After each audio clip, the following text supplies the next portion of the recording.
Les amis, comment allez-vous? Alors aujourd'hui, je vais vous lire un extrait du petit traité de spiritualité au quotidien d'Anselme Grün.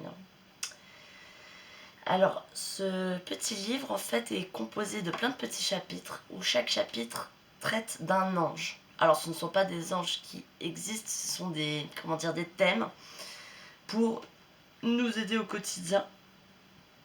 Moi, ce que je fais, c'est que je tire au hasard et alors étonnamment, à chaque fois, ça tombe sur ce que j'ai besoin d'entendre. Et je l'ai fait l'autre jour et j'ai voulu le partager avec vous. Parce que je pense qu'on en a tous besoin. Je suis tombée sur l'ange de la confiance en l'avenir. Et vous allez voir, c'est très intéressant. Alors, en un temps où pullulent les prophètes, et surtout les prophètes de malheur, tous annonciateurs d'un avenir apocalyptique, nous avons grand besoin de l'ange de la confiance. Annoncer la fin du monde est pour l'instant une activité très en vogue. Bien entendu, nul ne peut garantir que notre monde va rester longtemps encore en équilibre et survivre aux folies de l'humanité. Mais ce penchant à prophétiser la catastrophe en dit plus long sur la psychologie de ces prophètes autoproclamés que sur la réalité du monde.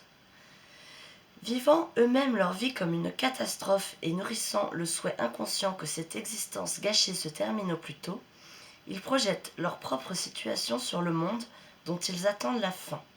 Alors là, je suis complètement d'accord.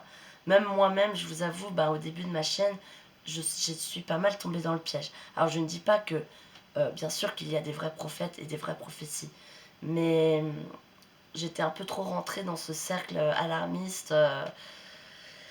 Et c'est vrai que je pense qu'il y a beaucoup de personnes qui, vu que leur vie ne va pas bien, elles se disent vivement que ça pète, quoi. La destructivité qui les habite s'exprime à travers les couleurs infernales dont il part cet issue. Comme la peur de l'avenir est aujourd'hui fort répandue, les faux prophètes de cette espèce touchent un point sensible de l'âme humaine et parviennent à exercer un pouvoir sur bien des gens. L'ange de la confiance nous fait don de la foi en l'avenir, d'un regard assuré sur lui. Nous suivons du regard tout ce qui arrive. Nous regardons Dieu guider toutes choses et envoyer ses anges pour que ce monde ne soit pas tout simplement abandonné au malheur, mais que les choses prennent une meilleure tournure. Si je possède cette confiance, je ne me laisse pas ébranler par les pronostics pessimistes. Je ne chausse pas non plus des lunettes roses pour éviter de voir la réalité telle qu'elle est. Je ne me fais pas d'illusions sur l'état du monde, je le vois tel qu'il est sans désespérer. Car je sais qu'il est entre les mains de Dieu et de ses anges, et que ce ne sont pas les hommes qui exercent sur lui l'ultime pouvoir.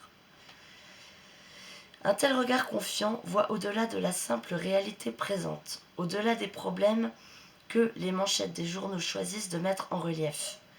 Au-delà des données purement extérieures, il voit la réalité en son tréfonds.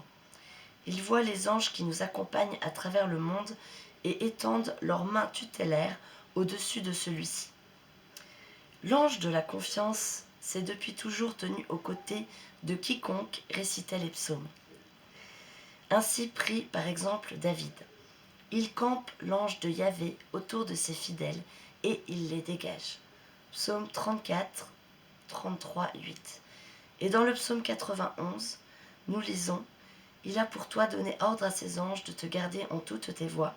Sur leurs mains, ils te porteront pour qu'à la pierre ton pied ne heurte. » La poétesse Marie-Louise Cachnitz, auteure d'un Pont des anges, raconte une histoire qui illustre cette confiance. C'est celle du propriétaire d'un bateau nommé Giovanni di Mata. Cet homme a donné tout son argent à des pirates pour racheter des prisonniers. Lorsqu'il veut reprendre la mer avec ceux qu'il a ainsi libérés, les pirates lui réclament encore plus d'argent. Et comme il ne peut satisfaire leurs exigences, il y a un chat qui est là. Coucou toi. Tu dis bonjour? Oui, oui, petit bébé chat. Oui, dis bonjour. Alors, les pirates lui réclament encore plus d'argent. Et comme il ne peut satisfaire leurs exigences, il lui brise mât et gouvernail, lui déchire les voiles. En dépit de tout, Giovanni di Mata donne le signal du départ. À la grande surprise des pirates, le bateau se met alors lentement en mouvement, sans mât, sans gouvernail, sans voile, et atteint la pleine mer. À celui qui croit en l'avenir, il est ainsi donné de savoir qu'un ange nous enveloppe de sa protection. Ah, attention, il va faire bouger la caméra.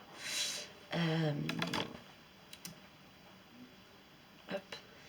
Donc il est ainsi donné de savoir qu'un ange nous enveloppe de sa protection, qu'il nous porte sur ses mains, et que nous pourrions affronter lions et vipères, parce qu'il veille à ce que rien de mal ne puisse nous arriver. Un tel être ne va pas en aveugle à travers le monde.